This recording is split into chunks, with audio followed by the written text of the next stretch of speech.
Syekh Haji Muhammad Khalil bin Abdul Latif Basyaiban Al-Bangkalani Al-Maduri Al-Jawi Asy-Syafi'i atau yang lebih dikenal dengan Syekhona Khalil atau Mbah Khalil Bangkalan. Lahir di Kemayoran, Bangkalan, 1820, meninggal di Martajasa, Bangkalan 1925 pada umur antara 104 sampai 105 tahun. Syekh Khalil Al-Bangkalani berasal dari keluarga ulama. Ayahnya, Kiai Haji Abdul Latif, mempunyai pertalian darah dengan Sunan Gunung Jati.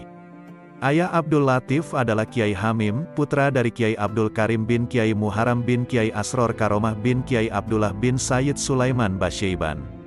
Sayyid Sulaiman inilah yang merupakan cucu dari Sunan Gunung Jati dari pihak ibu. Berikut akan dikisahkan beberapa karomah Syekhona Khalil. Berikut kisahnya. Pertama, tertawa keras di dalam sholat. Pada suatu hari, di dalam sholat jemaah yang dipimpin oleh Kiai di sebuah pesantren tempat Kiai Khalil mencari ilmu, Kiai Khalil muda tertawa cukup keras, sehingga teman-temannya takut kalau Kiai akan marah karena sikapnya itu.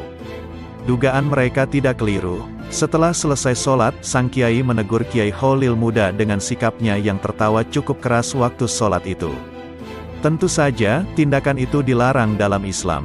Ternyata, Kiai Khalil muda masih terus tertawa, meskipun Kiai sangat marah terhadapnya. Akhirnya Kiai Khalil menjawab, bahwa ketika sholat berjamaah berlangsung, dia melihat sebuah berkat, sejenis wadah nasi waktu kenduri, di atas kepala sang Kiai.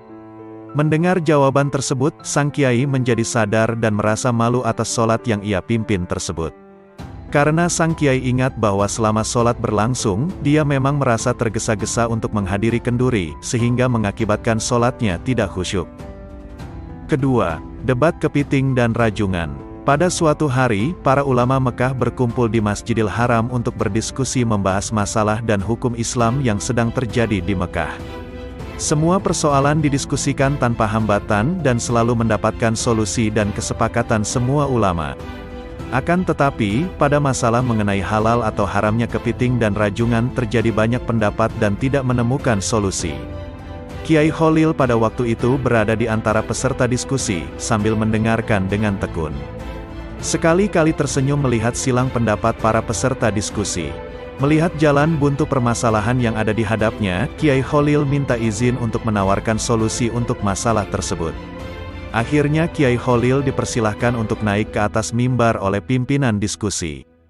Setelah tiba di atas mimbar, Kiai Khalil berkata, "Saudara sekalian, ketidaksepakatan kita dalam menentukan hukum kepiting dan rajungan ini, menurut saya disebabkan karena saudara sekalian belum melihat secara pasti wujud kepiting dan rajungan," ujar Kiai Khalil.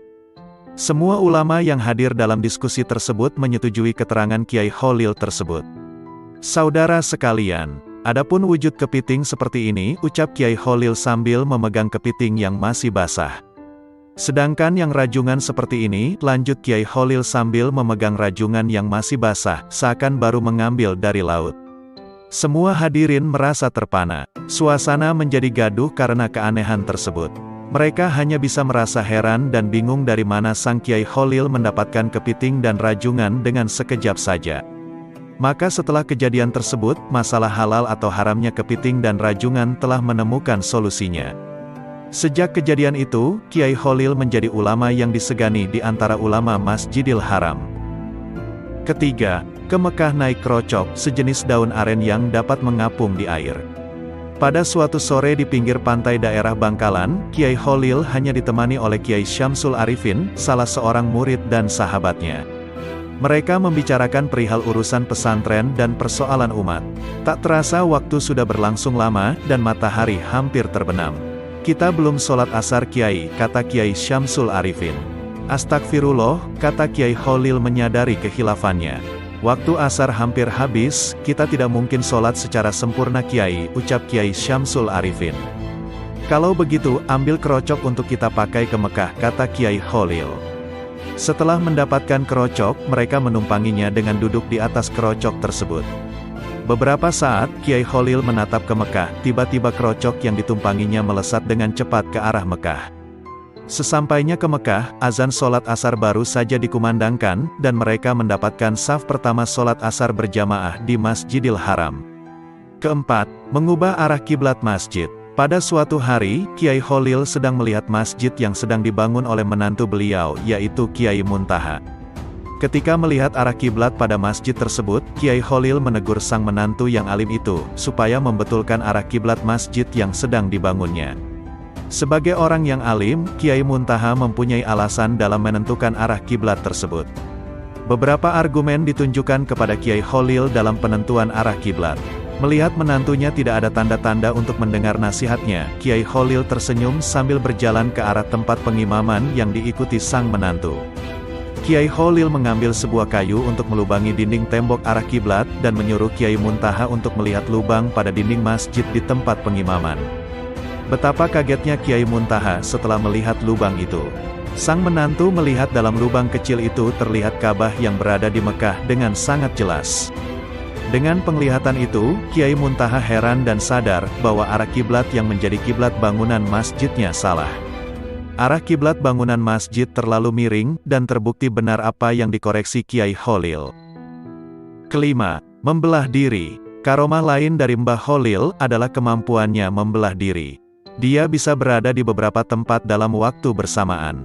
Pernah ada peristiwa aneh saat beliau mengajar di pesantren.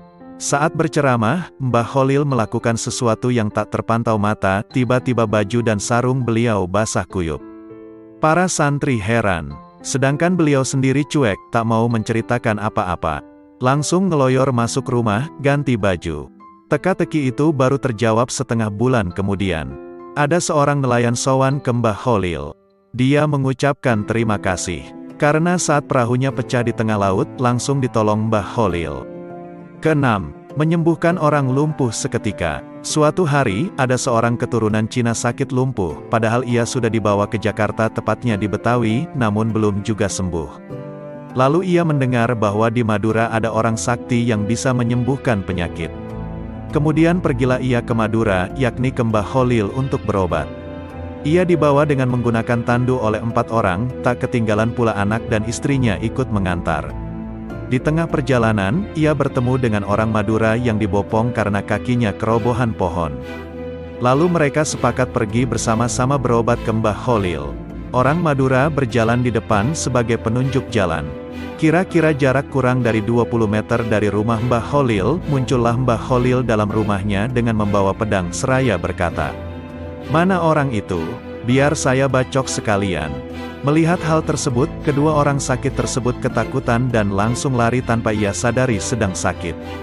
Karena Mbah Kholil terus mencari dan membentak-bentak mereka, akhirnya tanpa disadari, mereka sembuh. Setelah Mbah Kholil wafat, kedua orang tersebut sering ziarah ke makam beliau. Ketujuh, kisah pencuri timun tidak bisa duduk. Pada suatu hari petani timun di daerah Bangkalan sering mengeluh. Setiap timun yang siap dipanen selalu kedahuluan dicuri maling. Begitu peristiwa itu terus-menerus. Akhirnya petani timun itu tidak sabar lagi. Setelah bermusyawarah, maka diputuskan untuk sowan ke Mbah Kholil. Sesampainya di rumah Mbah Kholil, sebagaimana biasanya, kiai tersebut sedang mengajarkan kitab Nahwu. Kitab tersebut bernama Jurumiyah, suatu kitab tata bahasa Arab tingkat pemula. "Assalamualaikum Kiai," ucap salam para petani serentak. "Waalaikumsalam warahmatullahi wabarakatuh," jawab Mbah Kholil.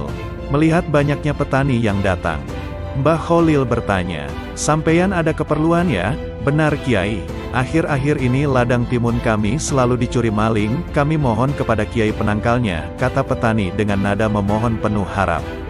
Ketika itu, kitab yang dikaji oleh Kiai kebetulan sampai pada kalimat koma Zaidun, yang artinya, Zaid telah berdiri.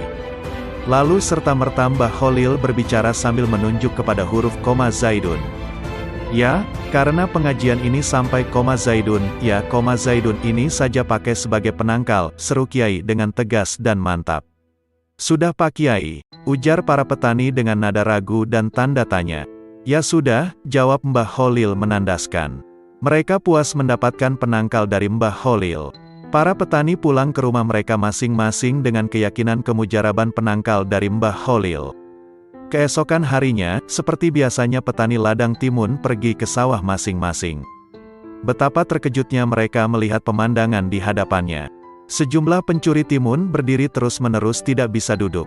Maka tak ayal lagi, semua maling timun yang selama ini merajalela diketahui dan dapat ditangkap. Akhirnya penduduk berdatangan ingin melihat maling yang tidak bisa duduk itu. Semua upaya telah dilakukan, namun hasilnya sia-sia. Semua maling tetap berdiri dengan muka pucat pasi karena ditonton orang yang semakin lama semakin banyak. Satu-satunya jalan agar para maling itu bisa duduk, maka diutus wakil petani untuk sowan ke Mbah Kholil lagi. Tiba di kediaman Mbah Kholil, utusan itu diberi obat penangkal. Begitu obat disentuhkan ke badan maling yang sial itu, akhirnya dapat duduk seperti sedia kala. Dan para pencuri itu pun menyesal dan berjanji tidak akan mencuri lagi di ladang, yang selama ini menjadi sasaran empuk pencurian. Maka sejak saat itu, petani timun di daerah Bangkalan menjadi aman dan makmur. Sebagai rasa terima kasih kepada Mbah Kholil, mereka menyerahkan hasil panenannya, berupa timun ke pondok pesantren berdokar-dokar. Sejak itu, berhari-hari para santri di pondok kebanjiran timun, dan hampir-hampir di seluruh pojok-pojok pondok pesantren dipenuhi dengan timun.